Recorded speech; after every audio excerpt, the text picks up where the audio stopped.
Hi guys, welcome back to Behind the Docks. Today we have Ian with us from Radius Cargo. Thank you, Ian, for joining us today. Pleasure to be here. Awesome.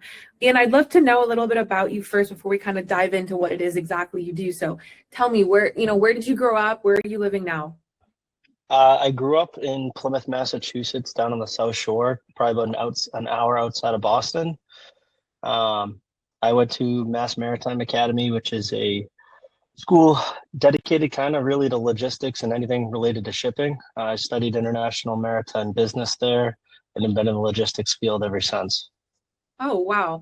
My next question was kind of going to be like, how did you get into this space? Because not everybody really dreams about being in logistics when they're little kids, but you seem to have gone to school specifically for that. So, how did you get into that? What made you want to study that? Honestly, I was pretty reluctant. My parents had pushed me kind of to go there, and I was quite surprised when I went for a tour. It's a regimented school, so that was a bit of a intimidating aspect, but it provided many life lessons to apply within this industry, and it's been very beneficial. Oh, cool. Was your family did you grow up around kind of like this industry? Is that why your family was kind of pushing you to study it, or? Honestly, what it was is I think really what it is we lived within 10 to 15 minutes from the campus, so it was something that was always in our back door. Okay. And it was all kind of overlooked because it was so close. Oh, okay, cool. And so you studied this for a while and then you decided to kind of just take a career in this industry. Yeah, I'll give you a little backstory. Oddly enough, I was working a job in college at a restaurant, and a server there came, oh, I just came back from working at my father's shipping company. And I was like, this was during COVID. So obviously, trying to look for a job post grad was going to be pretty important.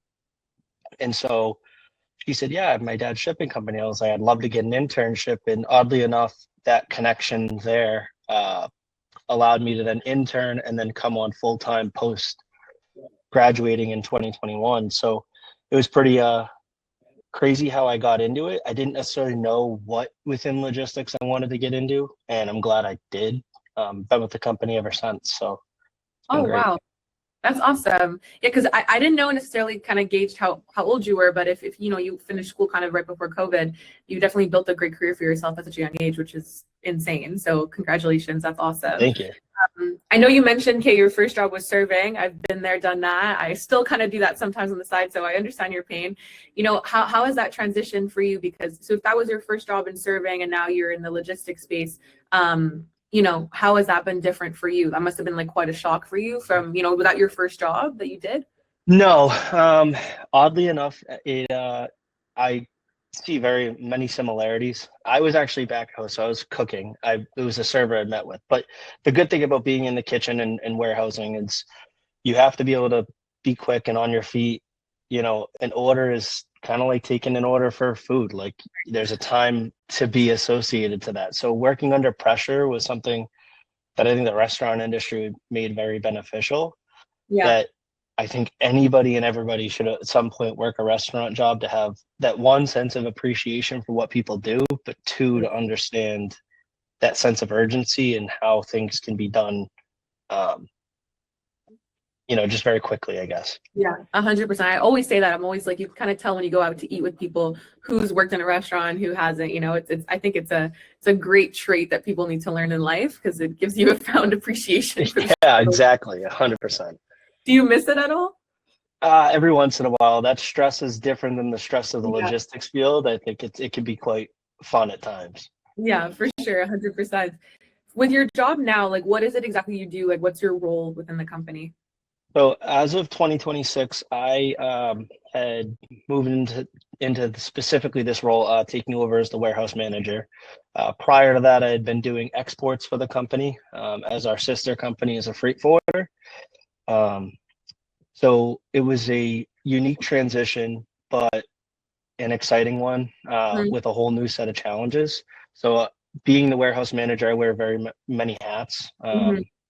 Through whether it's helping with sales, marketing, getting on a forklift, loading and unloading trucks or containers, and picking orders. So I do oversee our team and, forecasting our projected growth and reporting back to ownership to make sure that we're on the right track. it's been challenging, but it's been very rewarding as well. So, Yeah. and honestly, between Wear Match and some of these other organizations like joining IWLA this year have been very eye-opening to see what this industry has to offer.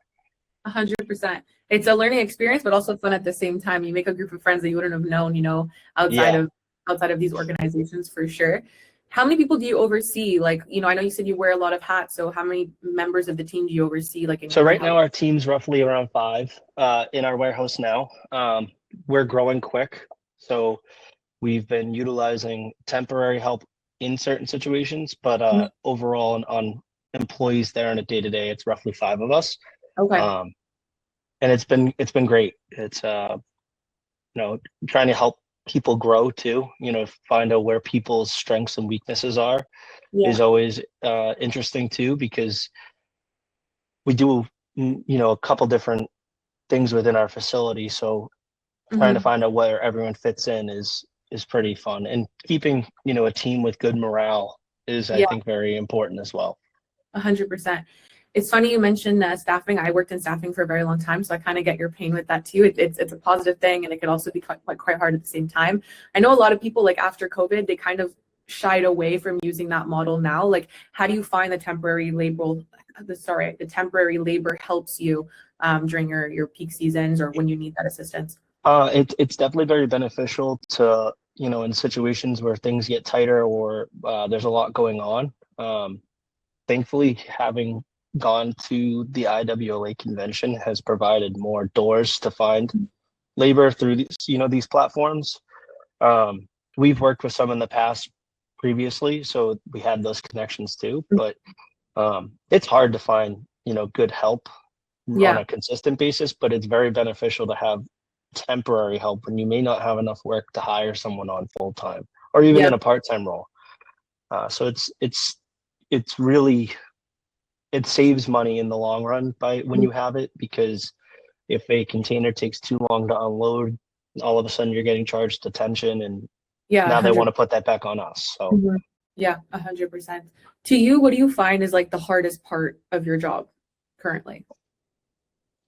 um it's a good question. It's not a trick I think answer. I think the hardest part, being especially a smaller facility, I would say, is probably the sales and the marketing side, I would say, because you know doing sales for many other industries, you can go out on the road and you can go sell your heart away, right?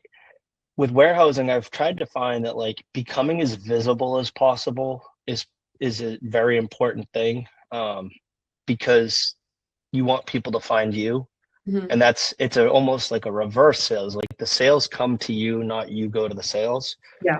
So that's been a very tricky thing to navigate. So trying to make our website and all these tools and technology make us as visible as possible, in order to make sure we're generating new business on a consistent and regular basis. And I think part of that also stems from living in the shadow of our sister companies, a lot bigger, been established for a longer time, which has its benefits, for sure, but it's difficult because we're always associated back to that. And I'm trying to give the warehousing its own voice and, Right. footprint.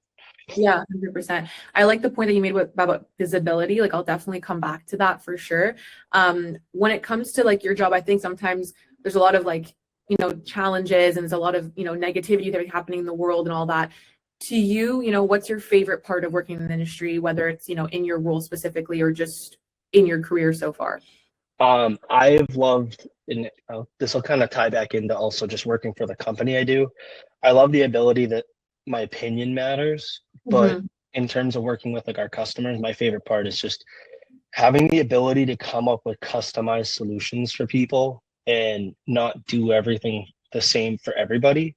The Yeah. fact that we can kind of tailor to what anybody's needs really are, and that challenge to find what is going to work for those people. Mhm. I find that very intriguing, because not every situation's the same, and every day something new arises.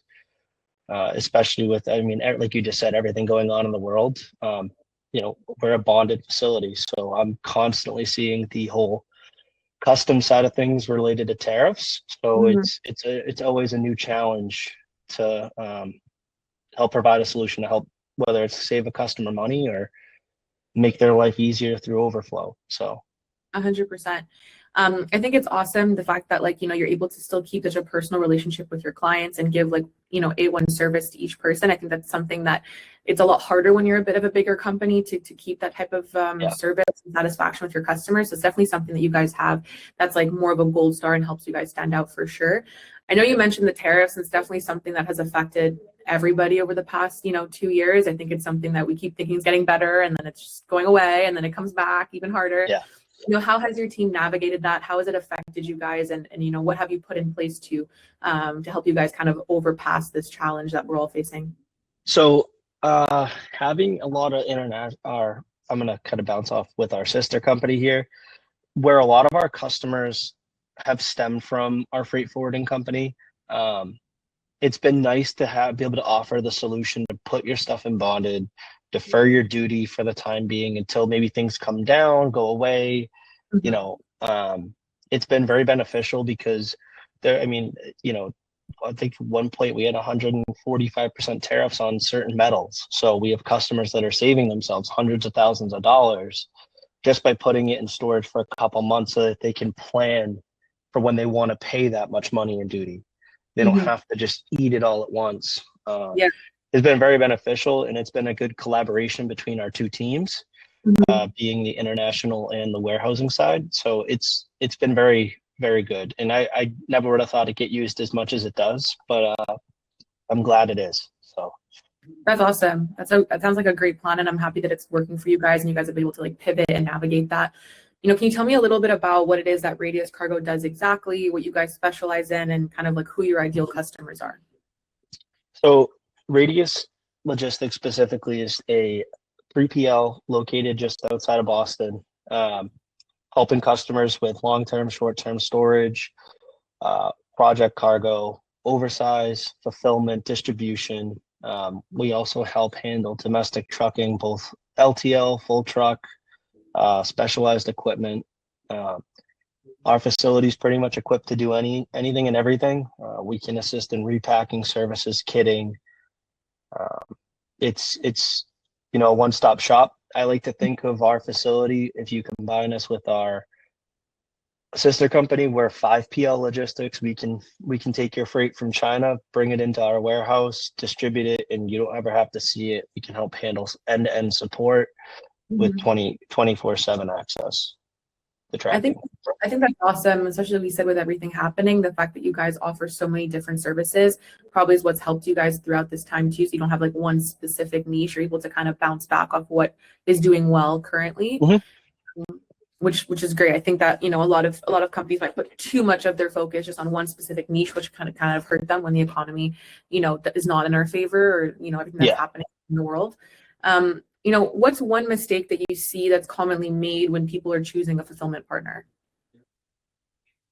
I think sometimes, it's very easy to overlook and take advantage of, okay, cool, this person's cheaper, but what are they offering? What are they giving you for service? I think sometimes, I understand bottom dollar money talks, but at the end of the day, what are you getting for the money you're spending? Are they offering you all these, are they offering you tracking, or is that an additional fee? Are they offering,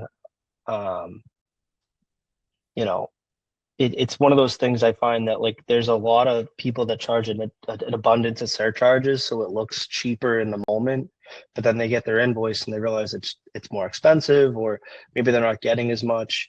So I think sometimes a smaller partner is better for scalability, especially if you're a smaller brand just getting into the space, or if you've been around for a while and looking to take it to the next level. I think as a 3PL, it's important for us to scale with our customers and help provide them the analytics and feedback they need to help grow their business. Yeah, I love that. And touching on that, what are some red flags you feel like people should look for when it comes to a 3PL agreement and process? Red flags. I'm trying to think here. All good.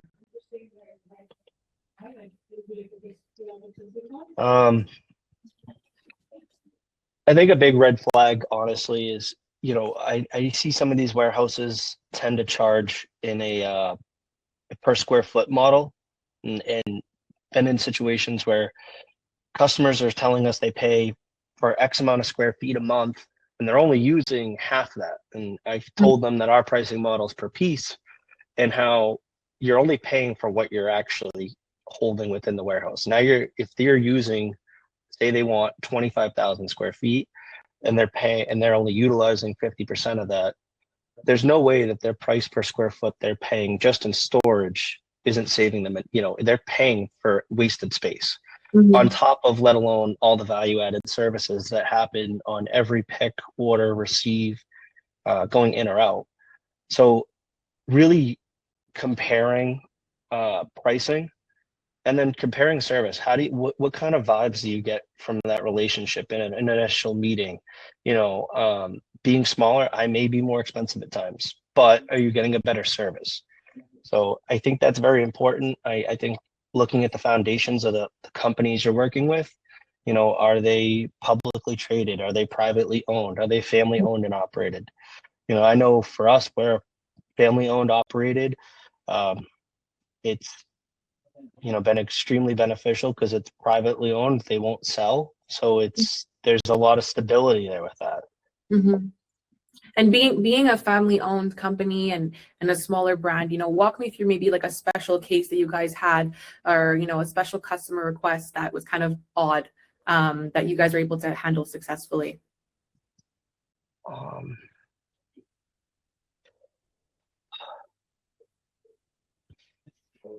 We've definitely had some few oddball cases. I'm just trying to pick one out. We've actually had a couple customers, and this one's been kind of interesting, has been almost rebuilding their machinery. And we're not experts in it, so they're sending us YouTube videos on how to do maintenance on things, but it's saving them money because typically what they do is they would send it out to someone else to repair it. It was quite odd because we've never worked with, obviously, their freight like that, but it was nice to see them trust us and guide us through the process, and kind of makes us better for the next time if they ever ask for it. So that was very very unique to our situation. Yeah, it wasn't like kidding. It was like taking apart a machine, replacing, grabbing another piece of inventory, replacing it with a different attachment. It was quite interesting. Not something we would do in a normal day to day. Yeah, not at all. But at least you can say you put that on your CV now. You added a resume. I know you mentioned before, visibility is really important in this market.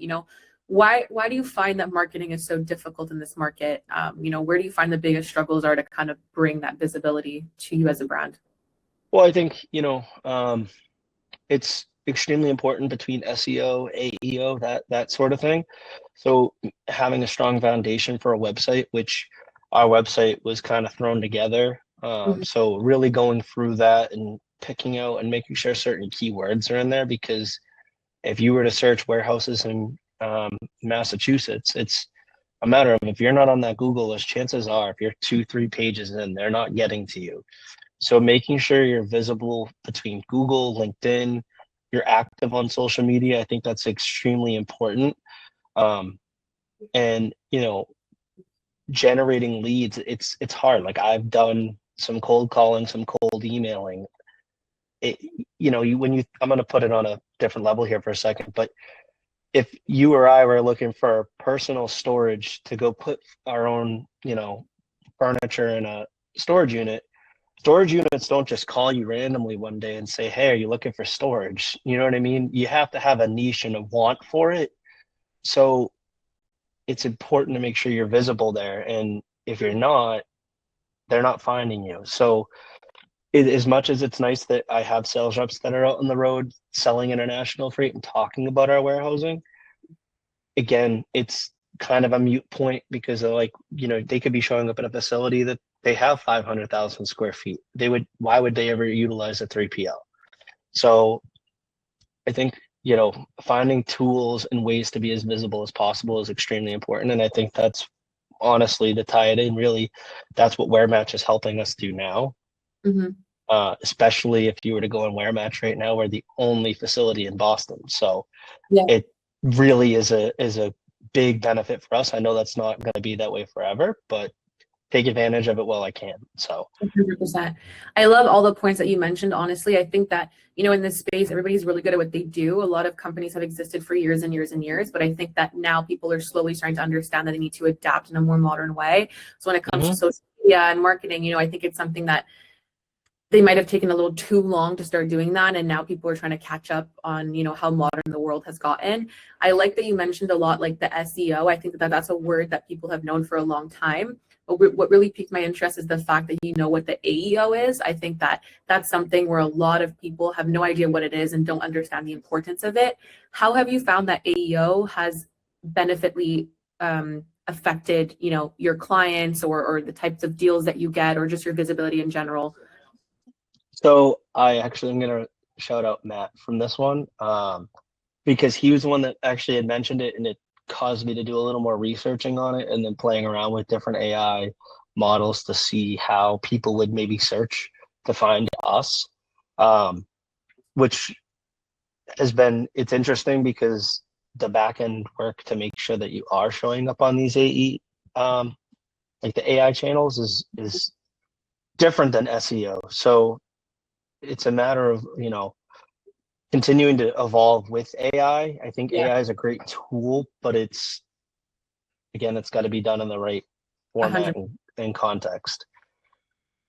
How have you seen like AI in like from when you started to now, like how has it drastically changed in the industry for you? Like, do you see it as something where it's positively impacting you, or is there some worries there for you? I think there is a very good positive impact. I think I'm going to relate it mainly. To me, it's for like emails, finding ways to just get back to customers quicker than maybe, the time if someone's in the warehouse and they don't have time to email back, having that ability to have an AI chat, necessarily just send an email back saying, hey, we're working on it, we'll get to it. But also, certain situations you may be frustrated, or maybe you want to send an email and you don't like the tone, or you want your grammar checked. I found it's very beneficial there, to make sure that we're to help proofread or even give you a review on your website. I've used AI to help me with, hey, review our site, tell me where I need to improve, and that's been a very beneficial thing because I'm not an expert in marketing or SEO or AEO or any of that. So I need as much guidance as I can get while also trying to do a million other things. So 100%. I think that it's like a tool that a lot of people are still confused on how to use. And I think that it's really amazing that you've used it in a way that can, so heavily impact in such a beneficial way within your company. And I think that's like a lot of things that people can kind of learn from, AEO in general. People use ChatGPT to search, anything. They'll ask ChatGPT relationship questions, they'll ask them recipes, they'll ask anything. yeah. So it only makes sense they will use it also now to search for warehouse partners. So I think that that's awesome that you guys have seen that and you're seeing a positive impact from putting some budget towards an AEO program. I always like to know, in your career path, I'm sure you've had a lot of learning lessons or opportunities that have caused you to be like, oh, an oh shit moment. Can you tell me about one of them that you still think of where you're like, wow, I'm what a learning lesson? So I'm going to give a warehouse situation that I learned from, even though I was not involved. The previous manager, they had been loading freight. We had storage trailers to help alleviate some dock space. They were loading product up, but no one had checked the weight until it was too late, but no one had checked the weight of the product they were putting in. So they were double stacking these pallets into a storage trailer. And eventually the trailer actually collapsed through the floor out in the parking lot. They had put about 150,000 pounds worth of freight into a trailer, which no trailer, even a storage trailer, is rated for that. So it ended up turning into we bought a trailer because they had to tear the entire side of it off to try and salvage all the freight. So that was a big learning lesson because everything now is check the weights, avoid putting heavy things on racking, making sure everybody's a lot safer. So that was a very big like, oh shit, what did we just do? Yeah. Thankfully, the freight wasn't damaged in the process, Oh so my God. the customer was all right, but you know, it was a very costly mistake. So, Yeah. and then that's something that I've learned is sometimes it's not worth it. You know, Yeah. do what you can to avoid big mistakes. So 100%. Thank God that ended on a more or less positive note, and it wasn't as bad as it probably could have been. it So could have been, yeah, yeah, that's good. it could I have been think that really bad. that's probably the biggest learning lesson was what Yeah. could have happened and didn't. Thank God. So definitely that's quite a moment. For you, when it comes to connecting with customers, what does your like initial discovery to the close kind of look like for you? So I think, yeah, I think right away, for me with getting in touch with a customer that's potentially interested, my first thing is, what are your needs? And I've really tried to divulge into making sure I have a scope of work up front, because I want to make sure that by the time we close and we set the rates and what's going to be done in the projected service, that like we can evaluate 6 months down the line and say, listen, this is what we said we were going to do, 6 months prior, and things have changed, so we have to change. And helping our customers adapt. Hey, listen, you grew or you got smaller from it, and how that's going to affect service and pricing. And then in terms of closing, I think it's really a matter of making sure that everything seems to be a good fit for us Mhm. and for them. I've learned in warehousing, it's not a matter of like always just you want every account, yeah, but you have to make sure that, are we taking on something that's going to be too big for us? Is it going to be something that's not going to be a good fit? Like, are we doing them a disservice by saying, yeah, we can do it, Yeah. Because then it puts a bad look on our reputation too. If we really want the best for the customer, sometimes the best thing to do is pass on it and suggest somebody else. Yeah, 100%. I think that that's great. I think transparency is the most important, and not being like a yes man, where I think that that's a big thing in this industry, taking on more that you can chew, which, in this industry, making friends with other partners can also be very beneficial for you too. So Yes. I think it's good that you guys are able to admit when you might not be the best fit. Yep. For you, are you guys currently working on any kind of special initiatives or warehouse projects that you'd like to share? So yeah, actually, we're currently in the process of starting to look for a new facility. We're in the process where things have grown over the past few months since taking over. There's been some new business brought in, which has been very beneficial. So within the Massachusetts realm, we're looking to expand into a bigger facility, probably sooner than later. Our lease is up within the next year, but we're looking to potentially add that other facility soon to help alleviate and create more space, allowing for more business and to provide our customers just an overall better experience. When we first got into Avon, we were only, prior to that, a 10,000 square foot warehouse. So 10,000 to 25 was a big jump. Yeah. And then it takes time to grow out of that facility. So we're looking to be anywhere between the 50 to 80,000 square foot mark. So quite a big jump, looking to have something to grow into, which will be exciting. That's so amazing. Congratulations. That's going to be a Thank huge you. transition. It's going to definitely open doors for lots more business for you guys for sure. Last question for you guys, at Radius, for anyone who's in the Boston area, what do you find sets you guys apart that could be interesting for clients prospectively looking for a new partner in the area? Our location. We're connected to all major highways. So, making it very easy for things to come up from New York, whether it's out of the port. Same thing, we're about a half hour, 45 minutes from both the airport and the Port of Boston. So making container deliveries a lot easier as well. And because we're so dead middle with where we are in the state, it allows for easy access, like I said, because of the highways, Maine, New Hampshire, Vermont, Rhode Island, Connecticut, and anything onward. It's very inviting where we're at. That's amazing. Well, thank you, Ian, so much for coming on the podcast. I really appreciate it. It was such a pleasure to get to know you. And if there's anyone in the Boston area looking for a partner, I encourage you to go check their Wear Match profile and their website, which we'll put down below, of course. And then we'll see you guys in the next episode.